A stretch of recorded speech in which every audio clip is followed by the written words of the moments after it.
పాస్టమ్ గారికి ప్రత్యేకంగా వందనాలు తెలియచేస్తూ ఉన్నాను. దేవుడు ఇచ్చిన ఈ కృప, ఈ భాగ్యం, ఈ ప్రేమ, ఈ ఆప్యాయత దేవుని వల్ల మాత్రమే కలిగినది. మహిమా ప్రభావాలు దేవుని కలుగునగాక. మీరంతా బాగున్నారా? గట్టిగా చెప్పండి. బాధలు తీరే రోజు ఇది. ఎన్ని రోజులు ఉపవాసాలు? ఎన్నండి? ఈరోజు ముగింపుకోవడానికి వచ్చారు. మనం ఉపవసించి ప్రార్థన చేయడం వలన ఏమేమి జరిగిందో ముందే సమాచారం అంతా విన్నాం. సోదరులు చాలా వివరంగా చెప్పారుగా. అయితే నేను మీకు ఒక మాట చెప్పాలని కోరుకుంటున్నాను. ఉపవాస దీక్ష ప్రారంభించిన నాటి నుండి ఇప్పటి వరకు ప్రార్థిస్తున్నాం, ధూపం వేస్తున్నాం, అర్థిస్తున్నాం, ఆచరిస్తున్నాం, అయ్యా అని పిలుస్తున్నాం, విన్నపాలడిస్తూ ఆయన చేతికి అప్పగిస్తూ ఉన్నాం. ముగింపుకు వచ్చాక మనం ఏం సాధించి వెళుతున్నాం? మన జీవితంలో ఈ ఉపవాస కూడికల వలన ఏం జరిగింది, ఏం జరగాలి? ఒక్కసారి విన్నపాలు రాశానండి. ఇంచుమించు మా ఇంట్లో దేవుడి దయవల్ల పెళ్ళి అయ్యింది. అద్భుతం. దేవునికి మహిమ కలుగునగా. మీ ఇంట్లో రోగి ఉంటే బాగుపడ్డా, మీ ఇంట్లో ఒక మనిషి రక్షించబడ్డా, మందిరానికి రాని వారి మందిరానికి వచ్చినా దేవునికే మహిమ కలుగునగాక. మన ప్రార్థన పట్టు శక్తి కలిగింది. అయితే నేను చెప్పగలిగిన మాట ఏమిటంటే, దేవుని వాక్యాన్ని బట్టి ఉపవసించి ప్రార్థన చేసిన, నువ్వు ఇంట్లో చేసినా, మందిరంలో చేసినా, ఒక్కరోజు చేసినా, 40 రోజులు చేసినా, ఎన్ని రోజులు ఉపవసించి ప్రార్థన చేసినా, నీ ఆత్మీయ జీవితంలో దేవుడు చేసే కార్యాలు మీరు అనుభవించాలి. అన్నిటికంటే ఆయన ఏ కార్యాలు చేస్తాడు అనే విషయాన్ని గమనించాలి. నా దృక్పథం ఏంటంటే, మా ఇంట్లో పెళ్ళి అయితే బాగుండాలి. మీ ఆలోచన ఏమిటంటే, కొత్త వ్యాపారం వస్తే బాగుండాలి. ఆ తల్లి ఆలోచనలు ఏమిటంటే, పిల్లల కాపురం బాగుండాలి. వాళ్ళ ఆలోచనలు ఏమిటంటే, ఎంతో అంతో భక్తిలో, ప్రార్థనలో మేము ముందుకు సాగాలి. కానీ ఉపవాసించి దేవుని పాదాల దగ్గర పడ్డాక, ఆయన పాదాల బట్టుకు ప్రార్థన చేశాక కొన్ని కార్యాలు ప్రభువు చేస్తాడు. ఆ చేసిన కార్యాల్లో ఒక్క మాట మీతో చెబుతాను, మీకు బాగా తెలుసు గనక. ఉపవాస ప్రార్థనలు ముగిశాయండి. ముగిసిన తర్వాత దానియేలు గ్రంథంలో మీరు ఒక వాక్యం చదువుతారు. తర్వాత చూడండి, పరలోకానికి ఒక దూత దిగిరానే వచ్చాడు.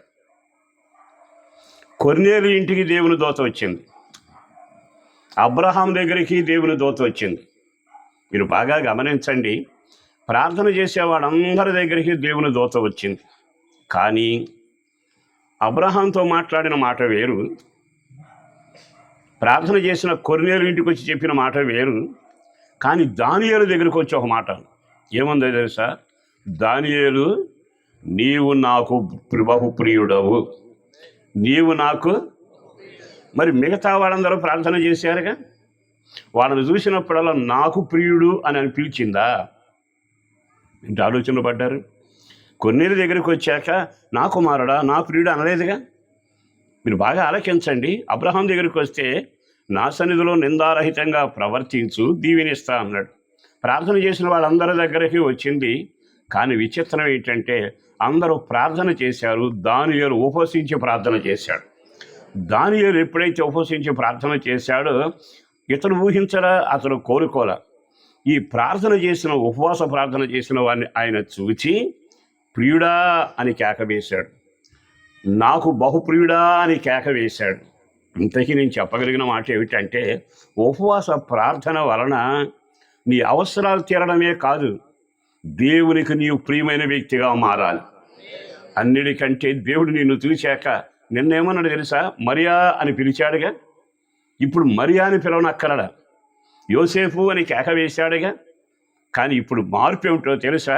ఈ ఉపవాసాల్లో ఉండి ఉండి నా పాదాలు పట్టి, నీ కన్నీడు నా పాదాలు తడిపి, నాకు ఒక విడుదల కలుగ చేసి, ఈ విధమైన కార్యం చేయాలి అని ఆశించి నా పాదాలు తడిపావు కదా. ఇక నుండి నీకు ఒక పేరు పెడుతున్నాను, నీవు నాకు బహుప్రియుడవు.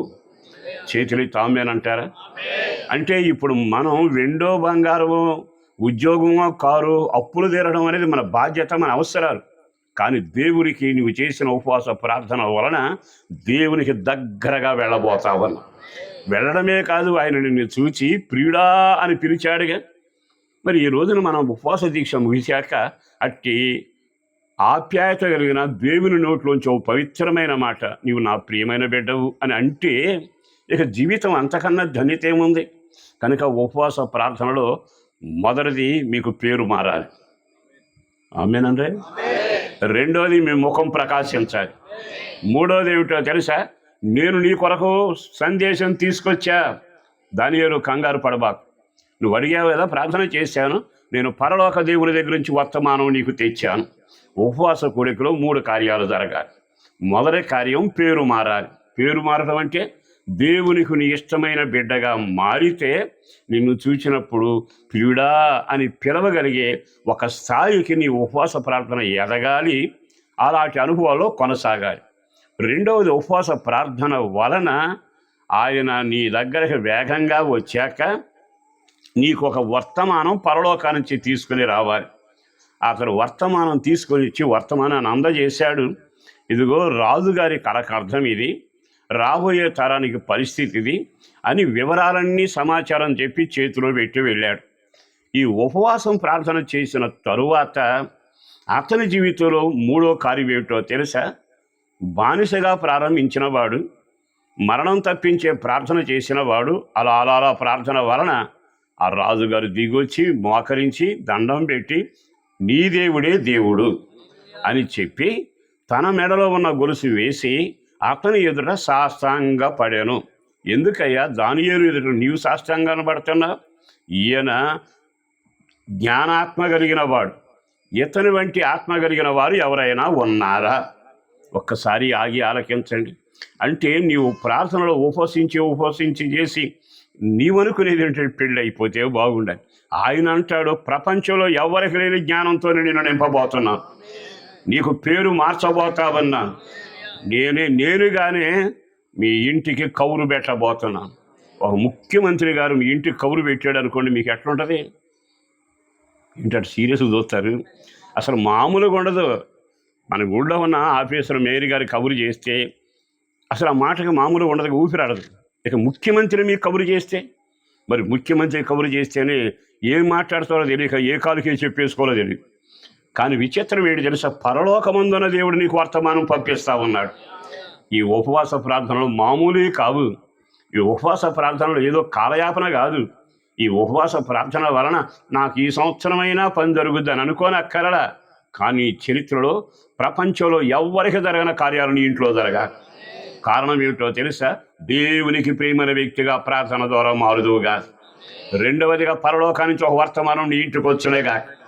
నిశ్చయముగా నీవు ఉన్నట్టుగా ఉంటూ రాజుగారి ద్వారా హెచ్చించబడితే సింహాసనానికి దానియేలు వెళ్ళాడు. ఆ దేశానికి 3 అధిపతులు ఉంటే అందరిలో శ్రేష్టమైన వాడు, ముఖ్యమైన వాడు దానియేలు మాత్రమే. ఉపవాస ప్రార్థనలు ఎంత చేశాయండి? ఒక్కసారి దానియేలు గ్రంథం చదివితే ఉపవాస పట్టు తెలుస్తుంది, ఏడుపు తెలుస్తుంది, ఎదురు చూడటం తెలుస్తుంది. కానీ విచిత్రం ఏంటి తెలుసా? ప్రార్థన చేశాడు పాపం. ఒకసారి జవాబు రాలేదండి. ఎన్ని రోజులు జవాబు రాకపోయినా ఇంకా ప్రార్థన చేస్తానే ఉన్నాడు. కనుక ఈరోజు సేవకుడిగా మీకు చెప్పగలిగిన మాట, ఉన్నతమైన ఉపదేశంలో పెంచబడుతున్న దేవుని బిడ్డలు, వాక్యమందు ఆసక్తి కలిగిన వారు, నీతి కొరకు నిలబడుతూ రాకడ కొరకు ఎదురు చూస్తున్న దేవుని జనాంగమా, నా దేవుని హస్తం మిమ్మల్ని మీ కుటుంబాలను దీవించునగా.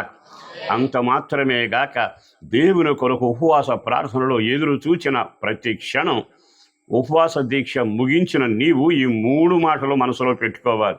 నా ఉపవాస దీక్ష వలన నేను దేవునికి ప్రియుడయ్యాను. నోటితో చెప్పండి, నేను దేవునికి.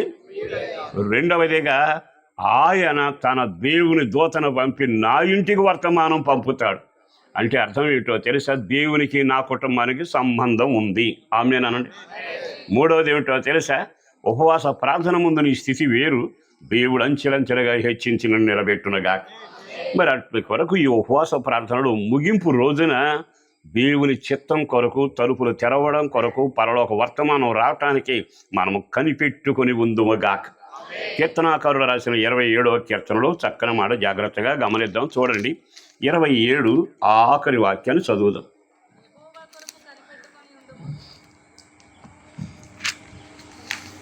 ఎవరైనా చదవచ్చండి, పర్వాలేదు, గట్టిగా చదవండి.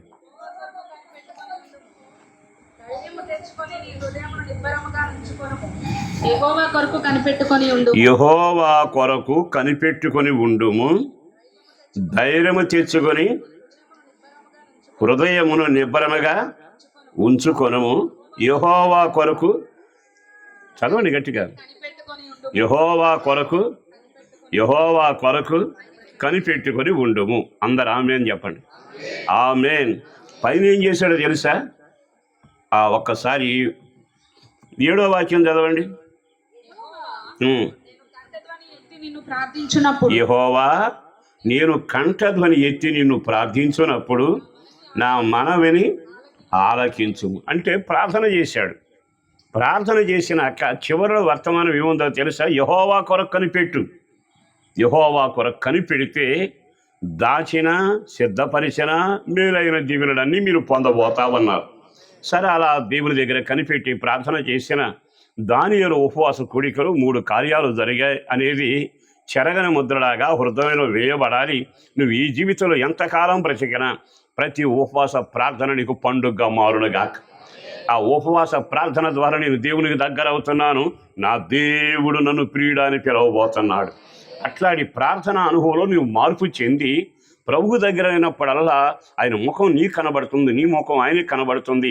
నిన్ను చూసి అంటాడు, ప్రియుడా, బహుప్రియుడా, నీ ప్రార్థన బట్టి, నీ దానాన్ని బట్టి, నీ యాగాన్ని బట్టి, నీ గొప్పతనాన్ని బట్టి నేను సొలొమోను గనక ఒక మందిరం కట్టాను అని కానీ అనుకున్నా, సొలొమోను నా ప్రియుడా అని పిలవలేదే. జీవితంలో ప్రార్థన పరుని మాత్రమే పేరు పెట్టి పిలుస్తాడు. ఆ ప్రార్థన ఆ స్థాయికి నడిపిస్తుంది. ఎందుకని? ప్రార్థన చేస్తేనే ఆ కార్యం జరుగుద్ది. అంటే ప్రార్థన నిన్ను ప్రభు దగ్గరికి తీసుకెళ్తాయి. ప్రభు దగ్గరికి వెళ్ళి ఏమవుతుంది? ఇక్కడ ఉన్నానుగా, కొంతమందికి నా ముఖం బాగా కనబడదు, కానీ లైట్ బాగా దగ్గరికి వచ్చింది అనుకోండి, నా రూపమంతా మీకు కనబడుతుంది, సరేనా? నా రూపమంతా మీకు కనబడుతుంది. అయితే విచిత్రమైన అనుభవం ఏంటో తెలుసా? దేవుని లేఖనం ప్రకారం మనం నడిచేటప్పుడు, వినేటప్పుడు దేవునికి దగ్గరగా వచ్చాక మనమట ఆయనకు బహు తేటగా కనబడతాం. నేను మరలా చెబుతానండి, మనుషులకు తేటగా కనబడినంత గొప్పతనం లేదు. ఇతను భలే మాట్లాడతానండి, కల్లా కపటం లేకుండా, మంచిదే. కానీ దేవుడి దగ్గరికి వెళ్ళేటప్పుడు నిన్ను ఆయన చూసి అనాల్సింది, ఇతడు నిర్దోషి, ఇతడు ధర్మశాస్త్రం ప్రకారం నడుస్తున్నాడు, ఇతడు యందు ఏ కపటము లేదు అనే చరిత్ర నీవు ప్రార్థన ద్వారా ప్రభు దగ్గరికి వెళ్ళినప్పుడు కనబడినప్పుడు అంటాడు, వారు ఇద్దరు ఉన్నారు లోకాసు వార్తల్లో. వాళ్ళెవరు తెలుసా? ధర్మశాస్త్రం అంతయు నెరవేర్చుచు నిర్దోషులుగాను దేవుని చిత్తాన్ని నెరవేర్చి వాక్యానుసారంగా నడిచిన వారై ఉన్నారు అని మాట రాయబడింది. దేవుడు ఒక వ్యక్తిని ప్రియుడా అని పిలిచేది మోకాళ్ళ ప్రార్థనలోనే కాదు, నీవు ఆయన దగ్గరకు వెళ్ళినప్పుడల్లా నీ చరిత్ర స్పష్టంగా కనబడాలి. నీ ముఖమైన తేటగా చూసి పిలవగలిగిన వాడు. సరే, ఇంతకీ నేను చెప్పగలిగిన మరొక ముఖ్యమైన విషయం ఏంటంటే, మనం యెహోవా కొరకు ముగింపులు ఎదురు చూడాలి. ఎదురు చూసినప్పుడు ఏం చేస్తాడు ఆయన? 40 కానీ 20 కానీ 5 కానీ ఒక్కరోజు ఉపవాసముడే ప్రార్థన చేసిన ముగింపు చాలా గొప్పది. ఆ ముగింపు దినాన్న దేవుడు నాకేదో చేస్తాడు అనే నిశ్చయిత ఉండాలి. నా దేవుడు తప్పక నన్ను దర్శిస్తాడు అనే ఒక ఆశ ఉండాలి. అట్టి వారిని ఆయన దర్శిస్తాడు. ఏం చేస్తాడో కీర్తనాకారుడు రాసిన ఒక వాక్యం మీకు జ్ఞాపకం చేస్తాను. జాగ్రత్తగా ఆ వాక్యాన్ని చదివి మీరు మరొకసారి కొంచెం ముందుకు వెళ్ళటానికి అవకాశం కనబడతా ఉంటుంది. 37, 34 కొరకు కనిపెట్టుకొని ఉండుము, ఆయన మార్గమును అనుసరించుము, భూమిని స్వతంత్రించుకొనున్నట్లు ఆయన నిన్ను హెచ్చించును. ఆయన కొరకు కనిపెట్టి ప్రార్థన చేస్తే ఎన్నో కార్యాలు జరుగుతాయి. అందులో ఒక కార్యం ఏంటో తెలుసా? ఆయన నిన్ను, చదవండి, ఆయన నిన్ను హెచ్చించును, భూమిని స్వతంత్రించుకొనున్నట్లు ఆయన నిన్ను హెచ్చించును. ఎంతవరకు హెచ్చిస్తాడు? భూమిని స్వతంత్రించుకునేంత వరకు హెచ్చేస్తాడు. బాగా ఆలకించండి. ఉపవాస కోటాలు అయిపోయాయి దేవుడి దయ వల్ల అని మాత్రం అనుకోకండి. మీ చరిత్ర మొదలవబోతుంది. ఉపవాస ప్రార్థన వల్ల ఆత్మకార్యాలు జరగబోతా ఉన్నాయి. ఆ జరిగే కార్యాలు ఇక నువ్వు కళ్ళారా చూడబోతున్నావు. అంటే ఉపవాస ప్రార్థనలు లోపే అవ్వక్కర్లా, సంవత్సరం లోపు కాదు. నిజంగా నీవు ఆయన ఎందు భయభక్తులు కలిగి ఎదురు చూస్తూ కనిపెడుతూ ఉంటే ఆయన అంటున్నాడు, నీవు నా కొరకు ఉపవసించి కన్నీరు కార్చి నా పాదాలు తడిపి ప్రార్థన చేశారు కదా, ఆ ప్రార్థనా ఫలితంగా నీ విన్నపాలు అడగక మునిపే, బైబిల్లో ఉందిగా, మీరు వేడు కొనక మునిపే నేను కార్యాలు చేస్తాను. మీరు నమ్మినా నమ్మకపోయినా మీరు చేసిన ప్రార్థనలన్నీ ఆఖరి రోజు వరకు ఆగల ఆయన ముద్ర వేసేసాడు. బైబిల్లో ఉంది, వేడు కొనక మునిపే. చెప్పండి. అంటే 7వ తారీఖు మీరు మొరబెట్టారనుకోండి, ఒకవేళ 10వ తారీఖు దాకా ఆగాల అక్కరడా, వేడు కొనక మునిపే ఆ పనులు అయిపోయింది. ఇప్పుడు అసలైన పనులు ఇప్పుడు మొదలవబోతాయి. మీరు ఎవరెవరు ఎన్ని విన్నపాలు రాశారు నాకు తెలియదుగా. మీరు నమ్మండి, విశ్వసించండి. ప్రభువా, వేడు కొనక మునిపే నా అవసరాలు తీర్చావు గనక మందిరంలో ఎన్ని రోజులు ఉపవాసం చేసి ఏ విన్నపాలు చెప్పినా అవన్నీ పూర్తి అయిపోయినవి. నమ్మిన వాళ్ళు ఆమేన్ అనండి కరెక్ట్గా. ఏదో ఆషామాషి కాదు, నీవు వేడు కొన్నది ఇంతకు మునిపే ముద్ర వేసేసాడు. అంటే మన దేవుడు ఎంతవాడో తెలుసా? ఎంతసేపు ఏడుస్తాడు, ఎన్ని విన్నపాలు రాస్తాడు, ఎలా బతికులాడుతాడు, అవన్నీ చూడ్డు. నీ గుండె పగిలితే, శబ్దం మోగితే ఉన్నానని దేవుడు అద్భుతంగా వేడుక ఉనక మునిపి నీ అవసరాలు తీర్చేస్తాడు. కనుక ఉపవాస ప్రార్థనలో గొప్పతనం ఏంటంటే అయ్యాక జరిగే కార్యాలు వేరు, అవ్వక మునిపే నీ వేడుకున్న కార్యాలు అయిపోతాయి. కనుక ఇప్పుడు మీ కార్యాలు అయినట్టు నమ్ముతున్నారా? నమ్మితే ఆమేన్ అనండి. ఓపిక ఎందుకు తగ్గింది? అయిపోయే ముందే నీ కార్యాలు జరిగాయి కనుక నిండు మనసుతో పండుగ చేసుకోవాలి. ఇప్పుడు జరగబోయే కార్యాలు మొదలు పెడతాడు ఆయన. నీ ప్రార్థనకు మొదటి కార్యం ఏమిటో తెలుసా? నిన్ను ఆయన హెచ్చించబోతున్నాడు. కనిపెట్టావు కదా. హెచ్చించడం ఎక్కడ వరకు హెచ్చిస్తాడంటే వాక్యం అందరూ నోటితో పలకండి, చదవండి ఆ వాక్యం. భూమిని స్వతంత్రించుకొనున్నట్లు ఆయన నిన్ను, అంటే నీ ప్రార్థన వలన ఆయన హృదయంలో ఒక తలంపు వచ్చింది. ఏమిటి ఆ తలంపు తెలుసా? ఇతనిని నేను హెచ్చించాలి. ఇతను నేను ఎక్కడ వరకు? నేను అడిగిందేమో కారు. ఆయన అంటే దేశానికి అందరికంటే నేను హెచ్చిస్తానంటాడు. కారు ముఖ్యమే, దేశం ముఖ్యమా? బాగా ఆలోచించండి. ఆయన ఉపవాస ప్రార్థన వలన విశ్వాసులలో, సంఘాల్లో ఆయన చేయి చాపి కార్యాలు చేయబోతున్నాడు. ఆ కార్యాలు ఏమిటో తెలుసా? నేను నిన్ను ప్రపంచంలో ఉన్న పరిస్థితులన్నిటికంటే దేశం యొక్క స్థాయికి నేను నిన్ను హెచ్చించబోతున్నాను. నమ్మిన వాళ్ళు ఆమేన్ అనండి. 2 కార్యాలు చెప్పాను. ఒకటి వేడుకున్నవన్నీ అయిపోయినాయి, అటు ముద్ర వేశాడు. ఇప్పుడు దేవుడి కార్యం ఏంటో తెలుసా? ఈ ఉపవాస దీక్ష ముగిశాక నా కొరకు కనిపెడుతున్న వీరి కొరకు నేనేం చేయాలి? అయితే నేను పని చేస్తా. వీళ్ళు అనామకులైనా, చదువు లేకపోయినా, కన్నీటితో ఉన్నా, బాధలలో ఉన్నా, నలిగిపోయి ఉన్నా, నా పాదాల దగ్గర కూర్చుని తడిపి ప్రార్థన చేశారుగా, వీరిని నేను హెచ్చించబోతున్నా. పక్కన వాళ్ళకి ఆ మాట చెప్పండి, దేవుడు నిన్ను హెచ్చించునగాక. దేవుడు నిన్ను హెచ్చించునగాక. ఇప్పుడు నేను ఒక మాట చెబుతాను. హెచ్చించడం అంటే మీ అందరికీ పూరిపాకలో ఉన్నాను కదా, దేవుడు బిల్డింగ్ ఇస్తాడు అని మాత్రమే అనుకోబాకండి. అవన్నీ రోజువారీ జరుగుతాయి, డబ్బున్న కార్యక్రమాలు అన్నీ వేరు. కానీ దేవుడు హెచ్చించడం అంటే అక్కడ రాయబడిన ఏ వచనం ఉందండి మళ్ళా? ఆ మాటే, భూమిని స్వతంత్రించుకునే అంత హెచ్చేస్తాడండి. ఇప్పుడు దేశాలన్నీ పరిపాలన చేస్తాయి. ఆ దేశం స్వతంత్రించుకోవాలి, ఈ దేశం దాన్ని పాడు చేయాలని ఉన్న దేశం చాలక పక్క దేశం పరుగులెత్తున్నారుగా. కానీ బైబిల్ అంటున్న మాట ఏమిటంటే, ఒక క్రైస్తవుడా, యేసుక్రీస్తు రక్తం ద్వారా కడగబడ్డాక నీ విలువ గొప్పది. నీవు దేవుని దగ్గర ఉపవాస ప్రార్థన చేసి కనిపెట్టినప్పుడల్లా ఆయన ప్రణాళిక ఏమిటో తెలుసా? నా శిష్యులకి ఒక అధికారం ఇచ్చా. ఏమిటది?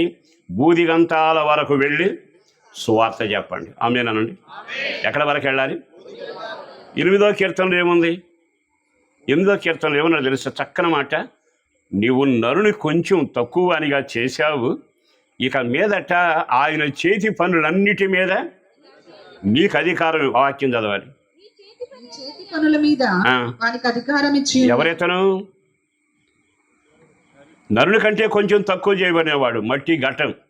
ఇప్పుడు దేవుని ఆలోచన ఏమిటంటే, ఈ ప్రపంచం అంతా నీవు ధనవంతుడే అని కాదు. ఆయన ఆలోచన ఏమిటో తెలుసా? నా చేతి పనులన్నిటి మీద వీళ్ళకి అధికారం ఇవ్వబోతున్నాను. అంటే ఇప్పుడు సంఘం చిన్నదా? 20 మందే ఉన్నారా? సంఘంలో ప్రార్థనా పరులు ఏడిచి చదువుకున్న తక్కువ మందే ఉన్నారా? కానే కాదు.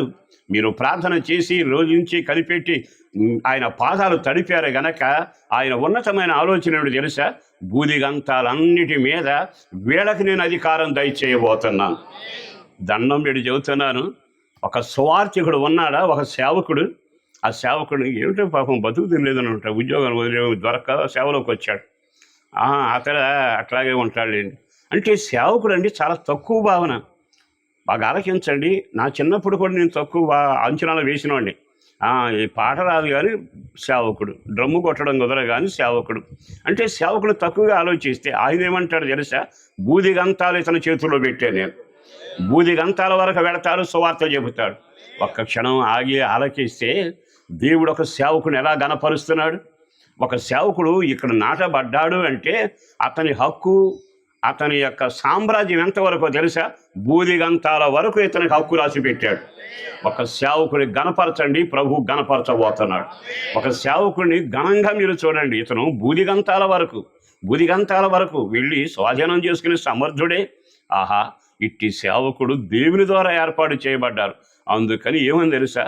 మీ పైనున్న సేవకులని సన్మానించుడి. ఎంత చక్కగా చెప్పారండి. రెండో మాట చెప్పనా? ఇప్పుడు ప్రార్థనా పరుడైన వారందరికీ స్తుతులు చెల్లిస్తున్న వారికి అధ్యాయం మీరు ఇంటికి చదవండి. ఈ నరారాడుతున్న నరుడు దేవుని కంటే కొంచెం తక్కువ వాడైనా అతనికట్ట సృష్టి అంతటి మీద అధికారం ఇచ్చాను. అంటే అర్థం ఏమిటి? నీవు ఇక్కడ నుండి ప్రార్థన చేస్తే అక్కడ కార్యం జరుగుతుంది. మనకు ఏరియాలు విభాగించరా? మనం ప్రార్థన చేసినప్పుడల్లా అద్భుతాలు జరుగుతాయి. అంటే నీకు ఈ ప్రార్థన వలన నిన్ను బూదిగంతాలలో హెచ్చించాడు. అంటే అర్థం ఏంటంటే ప్రతి మంది నా పేరే చూస్తారు, నా ఫోటో పేపర్లో పడుతుందని కాదు, సర్వం మీద నీకు అధికారం దక్కింది. చిన్న సంఘమైన తాళాలు మీ దగ్గర ఉన్నాయి. మీరు చిన్న సంఘమైన అద్భుతాలు జరగబోతా ఉంది. మీకు ఇంకొక చిన్న మాట చెబుతాను. పేతురు గారిని మరో సేవకుని జైల్లో వేశారు. ఆ రోజుల్లో ధైర్యం లేదు, సాహసం లేదు, రాజు దగ్గర చెప్పే పని లేదు, హత్యాలు చేసే పని లేదు. కానీ ఒక వ్యక్తి చంపబడ్డాక మరొక వ్యక్తి అక్కడ ఉన్నాడు. కానీ సంఘం ఏం చేసిందో తెలుసా? మారుకని ఒక ఇంట్లో ప్రార్థన చేయడం మొదలుపెట్టి, మారుకని ఇంట్లో ఎంతోమంది చేరలేరు. కానీ ఆ కూటానికి చిన్నపిల్ల కూడా వచ్చింది. అందరూ కలిసి ప్రార్థన చేశారు. విచిత్రం ఏంటో తెలుసా? నేను నిన్ను బూదిగంతాల వరకు, సమస్త భూమి కంటే ఈ సర్వ సృష్టికి, దేశం యొక్క ఉన్నత స్థాయిలో నిన్ను నిలబెట్టి హెచ్చిస్తాను. అంటే అర్థం ఏమిటో తెలుసా? నీకు అంత అధికారం నేను నీకు ఇవ్వబోతా ఉన్నా. వెంటనే వాడు ప్రార్థన చేశారు. అయ్యా, నువ్వే చెప్పావుగా, మూసేవాడితే మూయబడుతుంది, తీయేస్తేనే తీయబడుతుంది. ఇప్పుడు ముయ్యాలా తీయాలా తెలిసి మోకరిచ్చారు. అర్ధరాత్రి పరలోకం గదిరింది. అర్ధరాత్రి దేవుని దూత దిగి వచ్చింది. ఇప్పుడు ఎక్కడ దాకా వెళుతున్నావు? ఫలానా వ్యక్తులు ప్రార్థన చేశారు, చెరసాలకు వెళుతున్నా. దేవుని దూత నువ్వు ఎక్కడికి వెళుతున్నావు? ఒక మహారాజు దేవుని మందిరంలో వెలుగెత్తి ఏడుస్తూ తన సమూహం అంతా ప్రార్థన చేస్తున్నారు. 3 సమూహాలు యుద్ధానికి సిద్ధంగా ఉన్నారు. వాడు ప్రార్థన చేశారు. వాడు అధికారం కలిగిన వాడు. ఆ మాటకి నేను బయలుదేరాను, ప్రభువు పంపాడు, నేను తెల్లవారేటప్పటికి యుద్ధం చేసి ఒక్కడిని ప్రాణంతో లేకుండా ముగిసి తీసుకురావాలి. ఒక్కసారి ఆగి ఆలకించారా? సంఘం ఎక్కడుంది? మార్కింట్లో ఉంది. రాజు ఎక్కడున్నాడు? మందిరంలో ఉన్నాడు. కానీ తాళ ప్రభావం ఎక్కడికి వెళ్ళింది? అధికారం ఇచ్చాను. వెంటనే 3 రకాల అనుభవాలు కలిగిన సైన్యం వస్తే 185,000 మందిని చంపి తెల్లారేటప్పటికీ ప్రాణం ఉన్నవాళ్ళు లేకుండా చేసి వెళ్ళిపోయింది. ఒక్క క్షణం ఆగి ఆలకించు. యెహోవా కొరకు ఎదురు చూచి, యెహోవా కొరకు ప్రార్థన చేసి, యెహోవా కొరకు ధూపం వేసి, అయ్యారిని ఆయన వైపు తెరి చూసేటప్పుడు పెళ్ళిళ్ళ కొరకు, లేకపోతే లాభాల కొరకు, ఆరోగ్యం కొరకు, రాబడి కొరకు, అప్పులు తీరడం కొరకే కాదు, నీ జీవితంలో అద్భుతమైన కార్యాలు ప్రభువు చేయబోతా ఉన్నాడు. బూదిగంతాల వరకు సమస్త దేశం యొక్క అధికారం నీ చేతిలో పెట్టబడునగాక. నేను ప్రార్థన చేస్తే జరుగుతుందా? నేను విన్నవిస్తే అద్భుతం జరుగుతుందా? మామూలు మాట కాదు. దేవుడు నిన్ను హెచ్చించాడు. దేవుడు నిన్ను కడిగి పరిశుద్ధపరిచాడు. ప్రార్థన ద్వారా నువ్వు దేవునికి సమీపంగా వచ్చావు. ఇప్పుడు నిన్ను చూశాక అంటాడు, ఒక చాక్లెట్ ఇచ్చి పంపుతాను అనడే, నా తాళాలు నీ చేతికి అప్పగిస్తాను, నా అధికారమే నీ చేతికి అప్పగిస్తాను. విశ్వసించిన మరి మీరంతా తప్పగా చెయ్యెత్తి 3 సార్లు ఆమేన్ అనండి. ఆమేన్, ఆమేన్, ఆమేన్. ఇక మీద ఈ సంఘం ముందు తలుపులు తెరవబడబోతుంది. ఈ సంఘం ముందు దేవుడు తలుపులు తీయబోతా ఉన్నాడు. మీ కుటుంబాల ముందు తలుపులు తీయబోతున్నాడు. మీకు విరోధుల గవినుందే, ఆ తలుపులు తీయడానికి అధికారం సహోదరుడు నీకే ఇచ్చాడు. కారణం ఏంటో తెలుసా? నువ్వు ఎక్కడున్నావు? ఇప్పుడు ఉపవసించి ప్రార్థన చేసి ఉపవాస దీక్షలో ఆయన కొరకు ముగింపు పండుగలో ఎదురు చూస్తున్నావు. నా దేవుడు చాక్లెట్తో పంపడ కానీ తాళాలతో నిన్ను పంపునగాక. అనామకుడుగా నిన్ను నింపడ కానీ దేశమంతా నీ మాట విని ఒక అద్భుతమైన కార్యం చేయగలిగిన వాడు. ఒక్కసారి అదే కృప యోసేపుకి ఇచ్చాడు. యోసేపు చెరసాలలో నుంచి వచ్చి రాజుగారు ఎదురు నిలబడి అర్థం చెప్పాక అతను చక్కన మాట అన్నాడు, యోసేపు ఇక మీదట నా పక్కన సింహాసనం వేస్తాను, దాని మీద నువ్వు కూర్చోవాలి.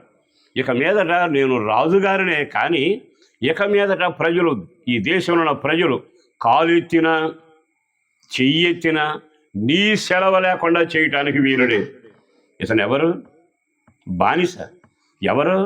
నేరస్తుడు. ఎవరు? ఖైదీలో ఉన్న ఖైదీ. కానీ ఇప్పుడు ఏమైపోయింది? అతని జీవితంలో ప్రార్థన అనుభవాల్లో సాగి వచ్చాక దేవుడు ఏ స్థాయికి తీసుకొచ్చాడు? తాను రాజు గనక గట్టిగా అరిస్తే శాసనం, కానీ కొత్తగా వచ్చిన వ్యక్తిని చూసి వాళ్ళకంటాడు, ఈయన సెలవు లేకుండా కాలు ఎత్తబాకండి, ఈయన సెలవు లేకుండా ఏ పని మీరు చేయబాకండి. కారణం ఏమిటో తెలుసా? ఇతడు యవనస్తుడు, దేవుని కొరకు ప్రయాసపడ్డవాడు, ప్రార్థనాపూర్వకంగా నిందల మధ్యలో నలిగిన వాడు, దేవుడేనే శరణమని కనిపెట్టి చూచినవాడు. నీ కొరకే నేను కనిపెడతానయ్యా, నా కళ నీవే నెరవేర్చాలి. అద్భుతంగా దండం వచ్చింది, అధికారం వచ్చింది. చివరికి ఏమిటంటే ఆ దేశంలో ఎవ్వడు నోరు తెరవటానికి వీల్లేదు. ఆ దేవుడే నీ దేవుడు, ఆ దేవుడే మన దేవుడు, ఆ దేవుడే మనం నడిపిస్తున్నవాడు. ఇప్పుడు మొదటి దీవెన ఏమిటో తెలుసా? నిన్ను ఆయన హెచ్చించబోతున్నాడు. అధికారముతో హెచ్చిస్తాడు. ఆమేనండి. దేంతో? అధికారం. నువ్వు ప్రార్థన చేసి చూడు, అక్కడున్న చీకటి శక్తులు నిన్ను అతను వదిలి వెళ్ళిపోతాయి. నువ్వు ఎక్కడి నుండి ప్రార్థన చేయి, అక్కడ చెరసాల తెరవబడుతుంది. ఎక్కడ నుండి నువ్వు ప్రార్థన చేయటం మొదలుపెట్టు, ఆకాశం నుండి దూతలు దిగి రాబోతావన్నా. చరిత్ర తిరగబడే కార్యాలు ఈ సంఘంలో చేయబోతున్నాడు, నీ ఇంట్లో చేయబోతున్నాడు, నీ ప్రార్థనా జీవితంలో చేయబోతున్నాడు. అనామక ఏదో కథలు చెప్పుకుని గట్టి గట్టి కలిసి వెళ్ళిపోయేది కాదు, కానీ ఉపవాస దీక్ష ముగింపులో యెహోవా కొరకు ఎదురు చూస్తున్న నీవు తప్పక భూదిగంతాలంతట్లో, జనమంతట్లో, దేశమంతట్లో దేవుడు నిన్ను హెచ్చించి అధికారమనే తాళం ఇచ్చి నడిపించునగాక. గట్టిగా 2వ లైన్ చదవండి. దానిలోని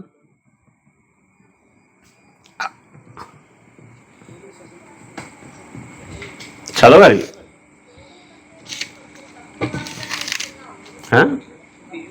యెహోవా కొరకు కనిపెట్టుకొని ఉండుము. యెహోవా కొరకు ఆయన మార్గమును అనుసరించుము. భూమిని స్వతంత్రించుకొనున్నట్లు, భూమిని స్వతంత్రించుకొనున్నట్లుగా హెచ్చించును. ఆయన నిన్ను హెచ్చించును. భక్తిహీనులు అక్కడ ఒక మాట చెబుతాను, భూమిని స్వతంత్రించుకునేటట్టుగా.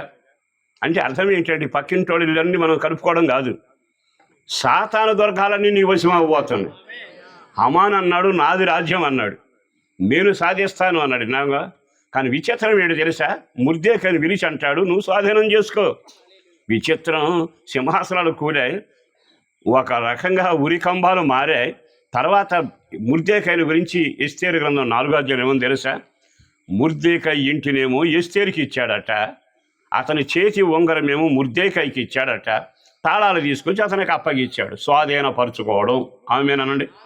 అంటే సాతాను యొక్క నివాసాలు, దుర్గాలు, వాడి ప్రాకారాలు ఈ ఉపవాస కూడికలో మీరు కనిపెట్టి ఎదురు చూస్తున్నారుగా ఆయన ఉంగరం తెచ్చి మీకు పెట్టబోతామన్నాడు. శత్రువు యొక్క ఘనత తల్ల కిందలో పోతుంది, తాళాలు నీకు ఇవ్వబడబోతున్నాయి. ఎస్తేరు, నువ్వు విడిచి విడిచి ఏడ్చి ఏడ్చి ప్రార్థన చేసావుగా, దాని ఫలితంగా నీకు నీ ఇల్లు ఇవ్వటం కాదు, రాజభవనం ఇవ్వటం కాదు, శత్రువు ఇల్లే నీ సొంతం అవబోతుంది. గట్టిగా చప్పలు కొడదామా? ఇది కట్టు కథ కాదుగా. మరి ఈ రోజున నీ వ్యక్తిగత జీవిత అనుభవాల్లో నువ్వు ఉపవాస ప్రార్థనలో ఏం సాధించావనుకున్నావు? నీవు ఈ మర్మం తెలియక ప్రార్థన చేస్తే నా కార్యం అవుతుంది, లోన్ కాస్త తీరిపోతుంది, శాంక్షన్ అయిపోతుంది, ఇట్లాంటి మాటలన్నీ వదిలేసేయండి. అవన్నీ జరుగుతున్నాయి, ఇప్పటికీ అయిపోయినాయి. కానీ ఇక మీదట ఈ ముగింపులో నీవు దేవునికి ప్రియుడిగా మారబోతున్నావు. నీవు దేవుని సందులో ప్రార్థన చేస్తే నీ ఒక్క కుటుంబం కొరకు పరలోకానికి దూత రాబోతా ఉంది. అది సమాచారం తీసుకొచ్చి నీతో మాట్లాడబోతుంది. అన్నిటికంటే నువ్వు ఉపవాస ప్రార్థన దిగి ముగింపులో ఆ పండుగలో ఎదురు చూస్తూ ఉండగా ఆయన అంటాడు, లే దానియేలు, ఎక్కడ కాదు, నువ్వు ఆ స్థానంలో మూడో వాడిలో ముఖ్యమైన వాడిగా ఈ దేశానికి స్వాధీనం చేసుకుని పరిపాలన చేసే వ్యక్తిగా నేను నిన్ను హెచ్చించబోతున్నాను. యోసేపుని హెచ్చించిన దేవుడే అదే కార్యం నీ జీవితంలో మొదలుపెట్టునగాక. మరొక్క మాట కూడా చెబుతాను, తర్వాత వాక్యం చదవండి. భక్తిహీనుడు ఉమ్, ఎంతో ప్రబలియుండుట నేను చూచి ఉంటిని. ఉమ్, అది మొలిచిన చోటనే విస్తరించిన చెట్టు వలె వాడు వర్ధిల్లి ఉండెను. ఉమ్. అయినను ఒకడు ఆ దారిని పోయి చూడగా వాడు లేకపోయాను. బాగా జాగ్రత్తగా మాట వింటే ఏమవుతుంది తెలుసా? 34లో ఆఖరిలో ఏం చదవండి. భక్తిహీనుడు నిర్మూలము కాగా ఉమ్, నీవు చూచెదవు. అది ఒకటేనండి. ఉపవాస పూటాలైనా ఏం చూడాలి? దేవుడు నీకేం చూపిస్తాడు? మొదటిది హెచ్చిస్తాడు, పిలుడనే పిలుస్తాడు, నిన్ను స్థిరపరుస్తాడు. నీ కన్నులు రెండోది వస్తాయట. ఏమిటది? భక్తిహీనుడు. నీకు ఎదురుగా భక్తిహీనుడు ఉన్నాడుగా. నీకు ఎదురుగా దేవుని ఎరగని, దేవునికి విరోధంగా మాట్లాడి నీతో ఆటలాడిన ఎవరో అన్యుల గురించో వెలపటను కుటుంబాల గురించి నేను మాట్లాడటల్లా. నీ వ్యక్తిగత జీవితాన్ని పాడు చేసే దుష్టుడు ఉంటాడు. మనలోనే కొంతమంది భక్తిహీనులు ఉంటారు. మీరు మరలా చెప్పనా, మన వ్యక్తిగత జీవితంలో బయట వాళ్ళ ద్వారా జరిగే నష్టం కంటే లోపల వాళ్ళ ద్వారా ఎక్కువ నష్టం జరుగుతుంది. వాళ్ళ పేరు ఏమిటంటే భక్తిహీనుడు. చెప్పండి ఏమిటది? భక్తిహీనుడు. ఆ భక్తిహీనుడు ఏం చేస్తాడో తెలుసా? నేను పెద్దగా తొందర పెట్టాడు. బైబిల్ ఎంత నమ్మకమైందండి చెబుతానే ఉంటాడు. ప్రార్థన చేస్తే గొప్ప కార్యాలు జరుగుతూనే ఉంటాయి. కానీ అప్పుడప్పుడు నేనేం చేస్తాడో తెలుసా? ఆరాధనలో నుంచి నెమ్మదిగా తప్పించి దూడారాధనలో తీసుకెళ్తాడు. అంటే అర్థం, భక్తిహీనుడు తాను చెడతాడు, తనతో ఉన్నవాడిని చెడగొడతాడు. నీవు ఆ విషయంలో చూస్తూ ఉండగా భక్తిహీనుడు నిర్మూలం నీ కన్నులు చూచునగాక. చెయ్యితో ఒకసారి ఆమెన్ అనండి. నీకు విరోధంగా కానీ, నీకు విరోధం ప్రాకారాలు కానీ, దుర్గాలు కానీ అనేక విషయాలు చెలరేగి చేసిన ఆ సంఘటనలు ఉపవాస ప్రార్థనలు ముగిశాక ఒకటి నీవు హెచ్చించబట్టడం చూస్తావు, రెండవది రాజదండం చూస్తావు, ఆయన ప్రియుడాన్ని పిలిచిన పిలుపును చూస్తావు. అన్నిటికంటే నీతో ఎంతకాలం పోరాడి నీకు విరోధంగా లేచిన భక్తిహీనుడు నిర్మూలమైపోవటం నీ కన్నులు చూచునుగాక. ఆమేన్. వెతికి చూస్తే ఒకసారి బాగా బోతార్థాలు బట్టి చూస్తే ఇశ్రాయేలు దాటిపోయినాక వెనకొచ్చారుగా రథాలు వేసుకుని. వాళ్ళు ఒంటెలు రథాలు భయంకరమైన పోరాటంతో వచ్చారు. తెల్లవారినాక ఆ సముద్రంలో దిగిన రథాలు కానీ రౌతులు కానీ కనపడ్డారా? ఎవరు మాట్లాడారు? మీకు కనపడలేదరితే? మనం కళ్ళారా చూస్తున్నాం బైబిల్లో. ప్రారంభంలో సాయంకాలం చూసాక అదిగో రథాలు వచ్చేస్తున్నాయి అని ఏడిచారుగా. తెల్లవారేటప్పటికి ఒక్కడ కనబడలా. బాగా గుర్తుపెట్టుకో, నీకు విరోధంగా లేచిన మొక్కైనా, నీకు విరోధంగా లేచిన చట్టమైనా, నీకు విరోధంగా వ్యవహరించిన వ్యక్తులైనా నువ్వు చూస్తానే ఉంటావు. దీక్ష ముగించిన తర్వాత కనిపెట్టే వారికి 2 కార్యాలు చూపిస్తాడు. నీ ఆత్మీయ ఎదుగుదల చూపిస్తాడు. నీకు విరోధంగా పోరాడిన వాని భక్తిహీనుని నాశనం కూడా మీ కన్నులు చూచునగా. హమాను బ్రతికున్నాడా? మాట్లాడరే. ఫరో సైన్యం కనబడిందా? హమాను ఎవరిని చూసినా వాడు కనబడలేదుగా. అది ఉపవాస ప్రార్థన ముగింపులో జరిగే గొప్ప ఘనకార్యం. మరి ఈ రోజు నీ మాటలు విన్నాకైనా మన వ్యక్తిగత జీవిత అనుభవాల్లో ఏ స్థాయిలోకి మనం వెళ్ళగలుగుతున్నాం? ఇంకొక మాట కూడా చెబుతారు. యెహోవా కొరకు నువ్వు ఎదురు చూస్తే, లేఖనాల్లో యెషయా గ్రంథం మీరు ఎరిగిన వాక్యం చాలాసార్లు చదివారుగా. ఏ వాక్యం అది? యెహోవా కొరకు ఎదురు చూసేవారు భలే చెబుతారు. ఎందుకంటే కంటో పడవం కదా. మీరు తీసి చదవండి.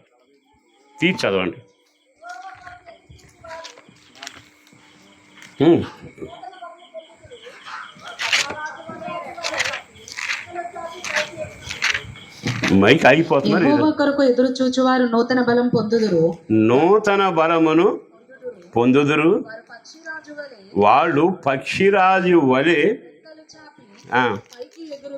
చాలా జాగ్రత్తగా గమనించాల్సింది ఏమిటంటే, యెహోవా కొరకు ఎదురు చూచే వాళ్ళట ఎలా ఉంటారు? చదవండి. నూతన బలం పొందుదురు. వారు పక్షిరాజు వలె రెక్కలు చాపి పైకి ఎగుదురు. ఇక్కడ నేను ఒక మాట చెప్పాలి. నీవు ఉపవాస ప్రార్థనలు అయిపోయాక, దీక్ష ముగించాక, ఆయన్ని కనిపెడుతూ ముగిస్తూ పండగ చేస్తున్నాం కదా. ఇప్పుడు నీకు దేవుడు ఏమేం చేస్తాడు? దానియేలు గురించి చెప్పా. రెండవది, మన వ్యక్తిగత జీవితంలో మనల్ని ఏ స్థాయిలో హెచ్చిస్తాడో చెప్పా. మనం ఉపవాస దీక్ష ముగినాక అదిగో భక్తిహీనుడు మన కళ్ళ ముందు కనబడకుండా ఎలా నిర్మూలమైపోతారో దేవుడు చూపిస్తాడు. మరొక మాట ఏమిటో తెలుసా? నీ ఆత్మీయ జీవితంలో నీవు పక్షిరాజులాగా ఎగరటం నువ్వు చూడబోతున్నావు. ఆ మాట మళ్ళీ నోటితో అందరూ చెప్పుకొనండి. వాని చదవాలి. వారు పక్షిరాజు వలె రెక్కలు చాపి పైకి చెప్పండి అన్నమాట. ఇప్పుడు ఉపవాస కోటాలు అయినాక అమ్మా ఏమనుకోబాకండి, పక్షిరాజు ఎగరడం కంటే కాకిలాగా కింద పాకుతున్నాం అనుకోండి. కాకి గొప్ప లక్షణం తెలుసా? మెతుకు దొరికితే చాలు, నడక కుదురుగా ఉండకపోయినా వ్యవహారం ఎక్కువ ఉంటుంది దానికి. అది నడిచినట్టే ఉండదు, ఇట్టిడి తిప్పుతానే ఉండదు, అక్కడే ఉంటుంది. ఏమిటా మనం వెతికేదంటే సచ్చిన కళాభరం ఎక్కడుంది? నువ్వేం చేస్తున్నావు? మెతుకులు ఎక్కడైనా కనపడుతున్నాయా? ఇది పక్షిరాజుని పలకరిస్తా అంటాడు. నేనెవరినో తెలుసా? ఎదురు చూచే దేవుడి కొరకు దేవుని సన్నిధిలో నేను పైకి ఎగరడం మొదలు పెడతాను. ఈ ఉపవాస కూడికలైనాక సంఘం ఎదగడం మొదలుపెట్టునగాక, ఎగరడం మొదలుపెట్టునగాక, నూతన బలం చేత నింపబడుదురేగాక. డబ్బు దశకం కార్లు కనుక ఉన్నా లేకపోయినా ఉన్నవి కొంతకాలం అనుభవించడం, వదిలి వెళ్ళటమే. కానీ విచిత్రం ఏమిటో తెలుసా? ఈ ఉపవాస కూడికలు ముగించిన తర్వాత నీ రెక్కల్లో మార్పు వచ్చునగాక, నీ ఎదుగుదలలో మార్పు వచ్చునగాక, నువ్వు ఎగురుతూ ఉంటావు.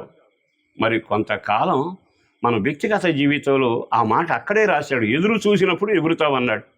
మరి ఎదురు చూస్తూ ప్రార్థన చేశాంగా, ప్రార్థన చేశాక ఎగిరే శక్తి ఇస్తాడట. ఆయన అంటాడు కదా, నూతన బలం పొందుతారు.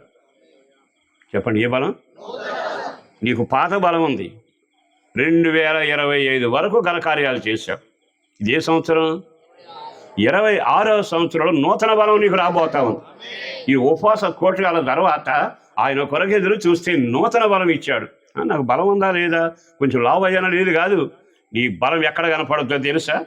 ఎగరటంలో కనబడుతుంది, ఎక్కడంలో కనబడుతుంది, అధిగమించడంలో కనబడుతుంది. ఆకాశములో శిఖరం ఎక్కడుందో అక్కడ వరకు నేను ఎగరగలను.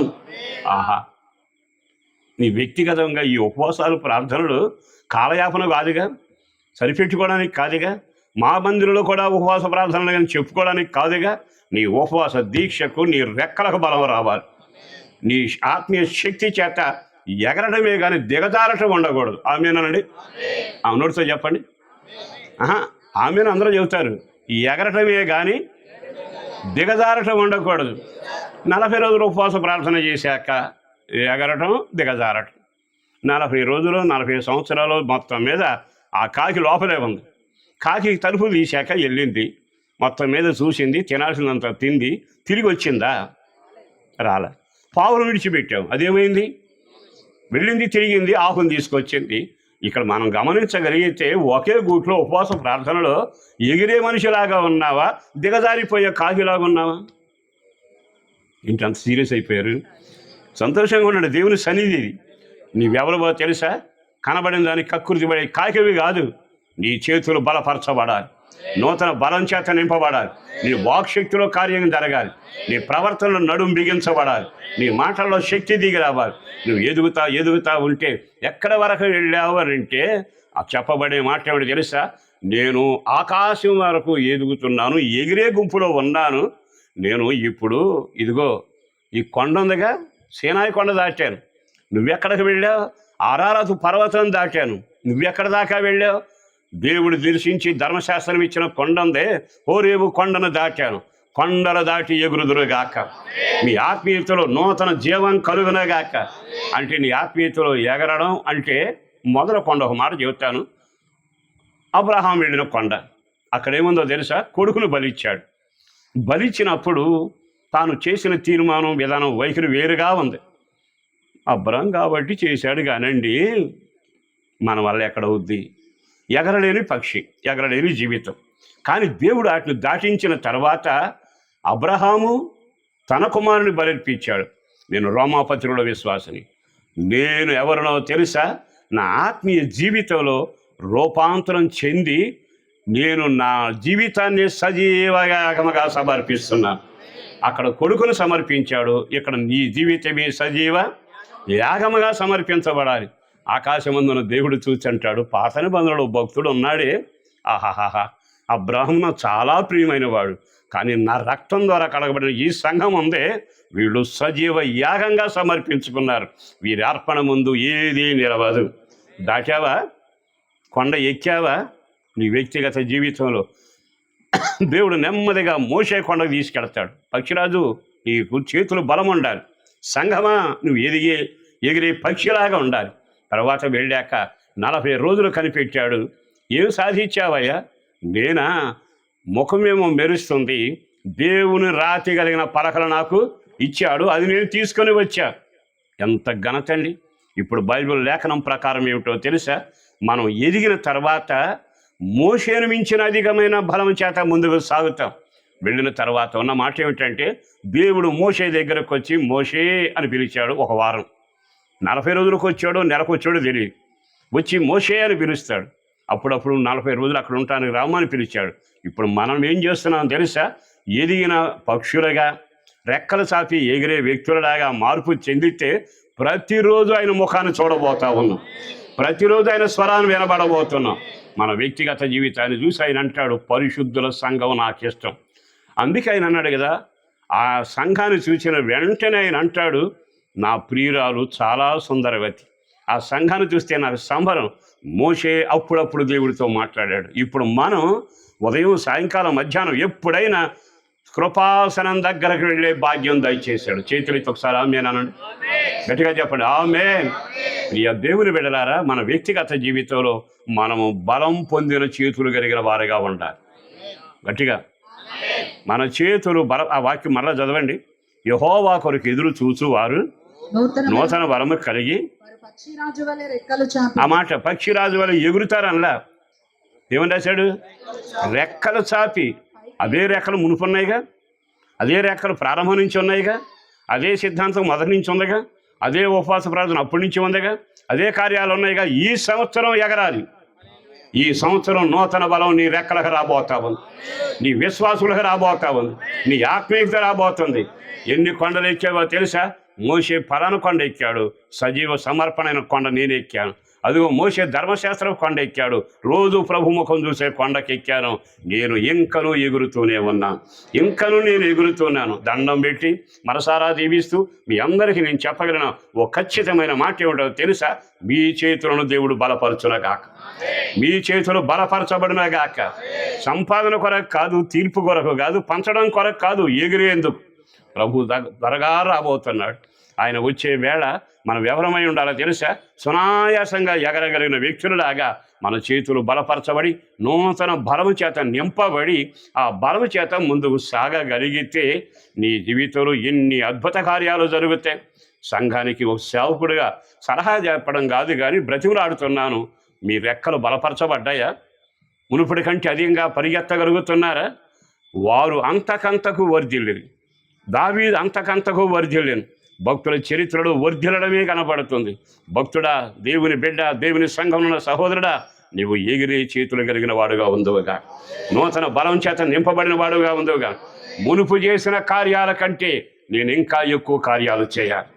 మునుపు జరిగిన కార్యక్రమాల కంటే నా దేవుని కొరకు ఇంకా రోషంగా నేను పరిగెత్తగలగాలి. ఒక్క క్షణం ఆగి ఆలకిస్తే ఒక చిన్న మాట చెబుతాను.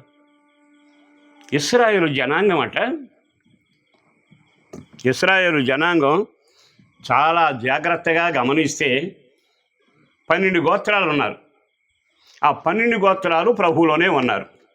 ఓ రోజున యుద్ధం వచ్చింది.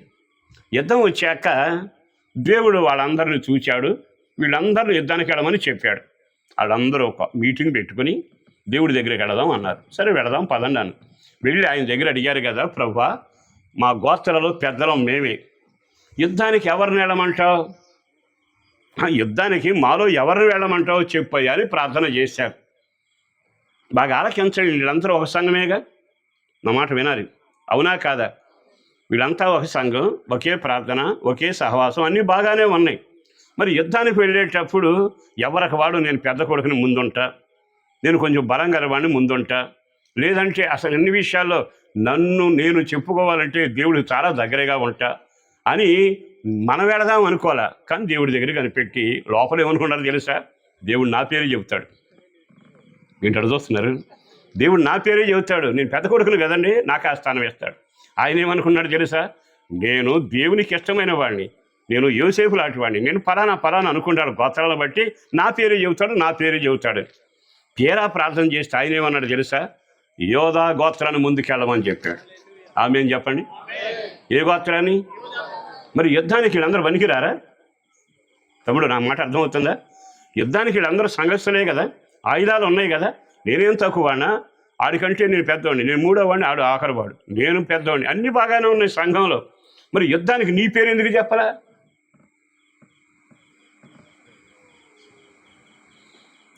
ఆలోచిస్తున్నారా, డైరీ తిప్పుతున్నారా?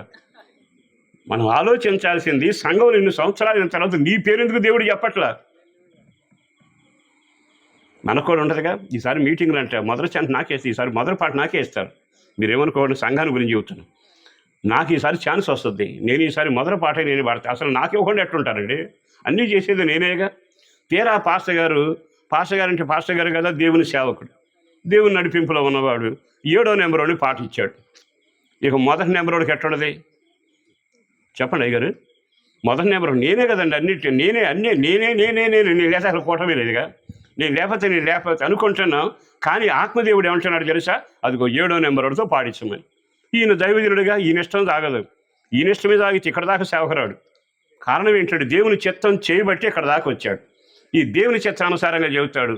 ఇప్పుడు 5గురు వరుసగా చూసి కళ్ళెర చేసి పాస్టర్ గారికి మనం కనపట్టలా. కానీ విచిత్రం ఏంటో తెలుసా?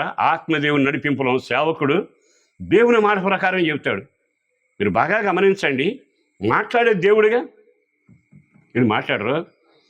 దేవుడు మాట్లాడుతున్నాడు అంటే పలికే దేవుడే కదా. ఇప్పుడు నా ప్రసంగం ఘాటుగా ఉంటే స్పీకర్ను గుద్దారనుకోండి ఏమవుద్ది? చేతులు మైకును కొట్టారనుకోండి ఏమవుద్ది? మాట్లాడినోడిని వదిలేశారు, మైకును గుద్దినట్టు ఉంటుంది. దండం పెట్టి మీకు మాట చెబుతున్నాను, దేవుని నడిపింపులో ఉన్నప్పుడు సంఘంలో నువ్వు ఎదిగావా, యుద్ధానికి సరిపోతాడు. ఆమేనండి.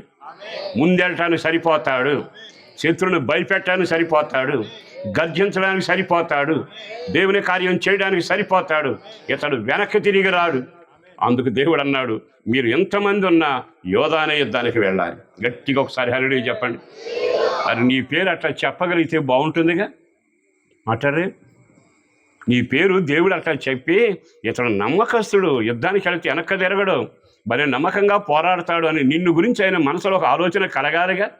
ఈరోజు నేను చెప్పగలిగిన మాట ఏమిటో తెలుసా? నీవు నూతన బలం చేత నింపబడాలి.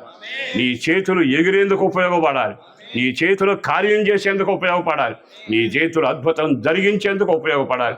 ఆకాశమందున దేవుడు అంటాడు, సంఘాన్ని ఇచ్చాను, కాపరిని ఇచ్చాను, ఆహారం ఇచ్చాను, ఆ వ్యవహారం ఇచ్చాను, అన్నీ చేశానుగా. మరి ఇంతకాలమైనా ఇప్పుడు ఎన్నో ఉపవాస ప్రార్థనలు అండి. ఇది ఎన్ని సంవత్సరాల నుంచి? సరే, ఎన్ని సంవత్సరాల నుంచి అయినా ఒకటి. కానీ దేవుడు నిన్ను చూసినప్పుడు మీ చేతులు బలపరచబడ్డవి అనే మాట చెప్పగలగాలిగా. దండం పెట్టి ప్రసంగాన్ని ముగిస్తూ ప్రభు పేరట మీకు చెప్పగలిగింది, ఈ సంవత్సరం ఈ ఉపవాస కూడికల ముగింపులో మీ చేతులు బలపరచబడునుగా. నీ చేతులు రెక్కలు బలపరచబడి ఎగిరేవాడిగా ఉండాలి. ఆ మాట చెప్పండి. ఎగిరే అనుభవంలో 2 కార్యాలు జరగాలి. ఒకటి, ఆకాశం ఉన్నతంగా ఉంది, అది నీవు అందుకోగలగాలి. రెండోది, ఎగరడం అంటే అర్థం ఏంటో తెలుసా? ఉన్నవన్నీ తప్పించుకోవాలి. ఉన్నవన్నీ ఏం చేయాలి? తప్పించుకోవటం. అంటే 2 కార్యాలు ఆత్మలో జరగాలి. నువ్వు ఎంతసేపు నిన్ను అడ్డుపరిచే సమస్యను అధిగమించకుండా నేను ఎగురుతా అంటే నీ వల్ల కాదుగా. అందుకే ఒకటేమో అధిగమించాలి, రెండవది ఆశించిన దాని వరకు ఎగరాలి. ఎప్పుడైతే ఆ స్థాయికి వెళతావో ఆకాశమందున దేవుడు అంటాడు, పక్షిరాజు కలిగిన కృప నీకు కలగబోతుంది. నీ కన్నులు తేటగా కనబడతాయి, నీవు ప్రభు స్వరం వింటావు. మరొక మాట చెప్పనా? పక్షిరాజుకి రూపం మారుతానే ఉంటుంది. శ్రమ పొంది తను తానే రాతికి వేసుకుని రుద్దుకుని చేసుకున్న తర్వాత పక్షిరాజు యవ్వనం తయారవుతుంది. ప్రభు ఎప్పుడు వచ్చినా నువ్వు ప్రభు పక్షాన యవనస్తులుగా ఉండవు కాక, ఎత్తబడే గుంపుగా ఉండవు గాక, ఆయన పోలికగా ఉండవు గాక, అధిగమించే శక్తి ఉండునే గాక. మరి ఈ రోజున ఈ హోవాకులు కనిపెట్టే గుంపులో పండగకు వచ్చాం కదా, చివరి రోజున నేను మరలా జ్ఞాపకం చేసి ముగిస్తాను. ఒకటి, దేవుడు నిన్ను ప్రియుడు అని పిలవాలి. అందరూ చెప్పండి. రెండో మాట, ఎవరికి వచ్చినా రాకపోయినా మీ ఇంటికి ఎవరు రావాలి? దేవుని దూత ఆదేశం తీసుకుని రావాలి. మూడో మాట, నువ్వు ఎంతగా దేవుని సందులో ప్రార్థన చేసి ఆయన పాదాలను కన్నీటితో తడిపావు గనుక నీ స్థాయి మారి ఒక ఉన్నతమైన దానియేలు కలిగిన ఘనత నీకు కలుగునుగాక. మరొకటి ఏమిటో తెలుసా? నువ్వు ఎక్కడే ఉంటావు, నీవు దేవుని సందులో ఎదురు చూసి కనిపెట్టి రోధించి ప్రార్థన చేశావు, దానికి ఫలితంగా దేశ యొక్క ఉన్నతమైన స్థలాల్లో నిన్ను నిలబెట్టేట్టుగా అది అంతా నీ సొంతం చేసి అధికార తాళములు నీకు ఇవ్వబడును గాక. నీ కళ్ళ ముందు నీకు విరోధంగాను నామకార్థంగాను ఏదో యథాలాపనకు నడిచిన భక్తిహీనులు నిర్మూలమగుట నీ కన్నులు చూచునగాక. అన్నిటికంటే చివరి మాట ఏమిటో తెలుసా? నేను దేవుని ద్వారా బలం పొంది మునుపు సాధించిన దానికంటే, మునుపు ఎదిగిన దానికంటే, మునుపు పోరాడిన దానికంటే, మునుపు చేసిన కార్యక్రమాల కంటే పక్షిరాజులాగా రెక్కలు బలము కలిగి నేను ఎదగాలి, నేను ఎగరాలి. నా దేవుని పేరట మనసారా దీవిస్తున్నా. మీ రెక్కలు బలపరచబడిన గాక, మీ ఆత్మీయత బలపరచబడిన గాక, మీ ప్రార్థనా జీవితం బలపరచబడిన గాక. సకల బలహీనత నుంచి విడుదల పొందుతారు. ఎక్కలేని ఎత్తైన కొండ, దేవుని ముఖాముగా చూడగలిగిన ఆ మేఘమండలం మీదకు మీరు కొనిపోబడుదురుగాక. మనము కొనిపోబడుదుమగాక, రెక్కలు చాపి ఎగురుదుమగాక. ఆ కార్యాలు ఈ పండుగలో మీ పట్ల దేవుడు నెరవేర్చునగాక. తలల వంచండి, చిన్న ప్రార్థన చేసుకుందాం. ఎవ్వరికి వాళ్ళు ఒక్క క్షణం కళ్ళు మొయ్యండి. మీకు అలవాటు ఉన్నా లేకపోతే ఒక్క క్షణం చేతులు ఎత్తుతారా? దేవుని దగ్గర బ్రతిమలాడుకుంటారా? ప్రభువాని పిలవగలరా? నీ ప్రార్థన ముగింపు ఉపవాస కూడికల్లో కేవలం శారీర అవసరాలు తీరడం కాదు, ఒక అద్భుతం దేవుడి ప్రణాళిక నెరవేర్చబడాలి. నీ కన్నులు చూడాలి. దేశంలో ఉన్నత స్థాయికి ఎదిగేట్టుగా అధికారం నీ చేతిలోకి రావాలి. నిత్యముగా నీవు ఎగురుతుంటే నీకు నూతన బలం కలిగి ఈ సంవత్సరం కంటే వచ్చే సంవత్సరం కంటే ఇంకా ఇంకా ఇంకా బలపరచబడిన చేతులై జయవీరుడుగా సాగడమే కాక, అదుగో నిశ్చయముగా మధ్యాకాశంలో ప్రభుని కలవబోతా ఉన్నారు. ఆయన రాకడకు మీరు ఎత్తబడబోయే గుంపులో ఉండబోతున్నారు. ఆ కృప నాకు మీకు కలగాలని ఒక్కసారి ప్రార్థన చేసుకుందాము. ఆశపడ్డవాడు ప్రార్థన చెయ్యండి. ప్రభువా, నాకు ఆ కృప కలగాలయ్యా. నూతన బలం చేత నా చేతులు బలపరచబడాలయ్యా. గమ్యమైన ఆకాశమే నాకు గురయ్యా. మధ్యాకాశంలో ఎత్తబట్టమే నాకు గమ్యమయ్యా. అక్కడికే నేను చేరాలయ్యా. భూలోకంలో ఎక్కడ ఉన్నా ఆ ఆధిపత్యం, ఆ అధికారం, తాళాలు నాకు కావాలి ప్రభువా. ఆ విధంగా నేను జీవిస్తానన్న వాడు చేయి పైకి ఎత్తండి. ఓ చిన్న ప్రార్థన చేసి పాస్టర్ గారికి అప్పగిస్తాను. పరిశుద్ధుడును ప్రేమామడి నా ప్రభు, వందనాలయ్యా. అపారమైన నీ ప్రేమ కొరకు ధన్యవాదాలు. చేసిన మేలు కొరకు వందనాలు. చేయబోతున్న కార్యాల కొరకు వందనాలు. కృప కలుగునగాక. పేరు పేరున బిడ్డలను దీవించండి. నీ మాటలు విన్నారు, వినిపించే కృపిచ్చావు. మరుగై మనుషుని మరుగు చేసి ప్రత్యక్షమై మాట్లాడిన మాటల కొరకు వందనాలు. నా కొరకు మా కొరకు విత్తిన వాక్యం ఫలభరితంగా మార్చండి. నా ప్రార్థన కోరుకునే వారి క్షేమం కలగాలి. ఈ సంఘ కాపరిని బట్టి, కుటుంబాన్ని బట్టి, వెంబడిస్తే విశ్వాసాలను బట్టి, ఇన్ని రోజులు ఉపవాస దీక్షలో ప్రార్థనలో సాగుతున్న ఈ కుటుంబానికి అత్యధికమైన విజయం కలుగునగాక. పండుగలాగా మారునగాక. మంచి మనుగడ జరుగునగాక. ప్రార్థనాత్మ చేత నింపబడి ఆశీర్వదించబడి కుటుంబాలుగా వర్ధిల్లుదురుగాక. పవిత్రమైన జీవితం, నిర్దోషమైన ప్రతిభ, ఎదిగే అనుభవం, పక్షిరాజులాగా మధ్యాకాశం నిలవగలిగిన స్థాయి ప్రతి వారికి దయచేయమని, అట్టి ఘనకార్యం మీరు చేయబోతున్నందుకు వందనాలు. మరొకసారి తల వంచి స్తుతిస్తూ నీకు మహిమ ఆరోపిస్తూ యేసు పేరట వేడుచున్నాము తండ్రి. ఆమేన్, ఆమేన్. హల్లెలూయా, హల్లెలూయా. ప్రభు మిమ్మల్ని హెచ్చించి ఆశీర్వదించి గణపరిచి మధ్యాకాశం కొరకు సిద్ధపరుచునగాక. అందరికీ వందనాలు. నన్ను పిలిచిన దైవజనుడికి మరొకసారి నిండు మనస్సుతో కృతజ్ఞత తెలియచేస్తూ తిరిగి ఆ సమయం ఆ అధ్యక్షుల వారికి, పాస్టర్ గారికి అప్పగిస్తున్నాను. ఇక్కడ కూడిన వారికి అలాగే దైవజనులందరికీ వందనాలు. ప్రభు మిమ్మల్ని మీ కుటుంబాలను దీవించునగాక.